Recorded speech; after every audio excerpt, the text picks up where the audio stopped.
Hey everyone, how's it going? Today I want to discuss 5 crucial mistakes you need to be aware of before diving into the realm of online business. These errors are absolutely vital because making just one of them could spell disaster for your online store venture. The advice I'm about to share is practical and I'm confident you'll find it incredibly valuable. Additionally, if this video manages to gain 100 likes, I'll put out another one featuring 7 top selling products that are ranked in thousands of euros every day. Let's start with mistake number 1, setting unrealistic goals.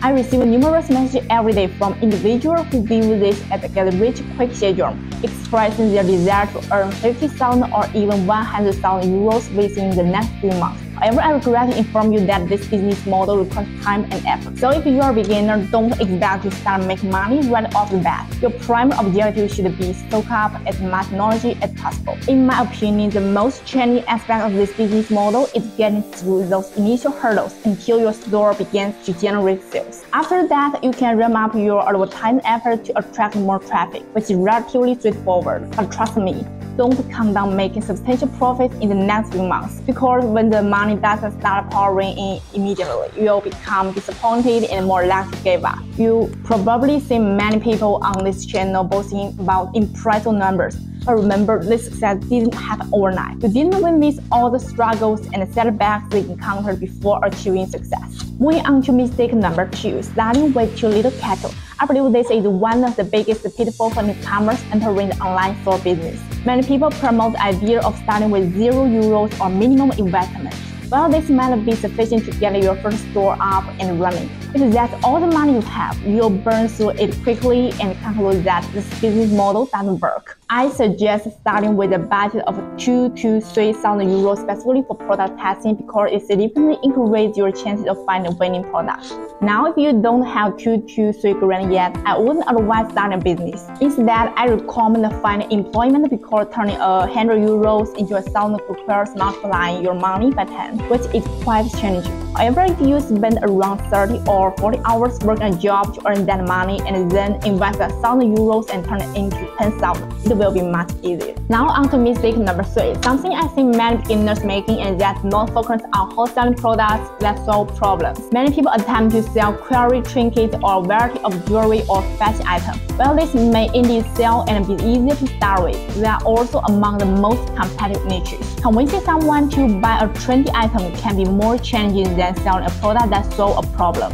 The method I teach in the online store business is actually about finding products that fill a gap in the market. If you're unsure how to select dropshipping products, you can check out my previous videos. Some products sell more easily because they address real-life issues.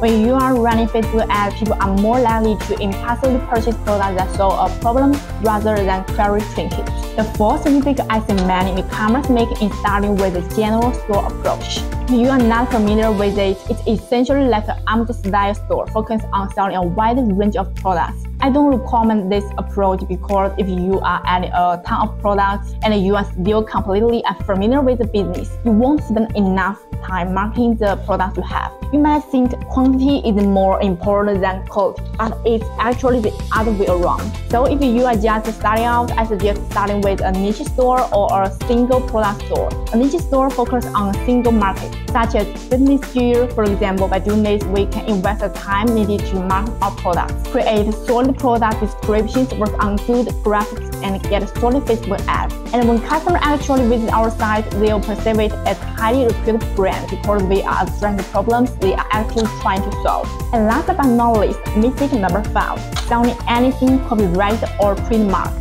Now, if you are a beginner, this might be a bit difficult to grasp, but one crucial piece of advice I have for you is avoid selling anything referring characters or any other company. So items like Spider-Man costumes, NBA jerseys, and anything related to Pikmin. This should be common sense, but I would think too many people dive into this business model only to have their store shut down because these companies are actually reporting you, and Shopify will shut down your store immediately. Additionally, if you do manage to successfully sell this product, you might encounter some legal issues.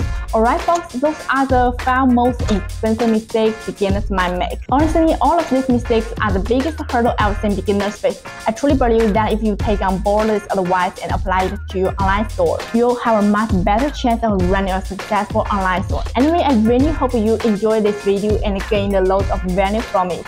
If you did, remember to hit that like button and subscribe to the channel. If you are looking for all the fulfillment suppliers, drop a comment below. But for now, that's all we got you for today.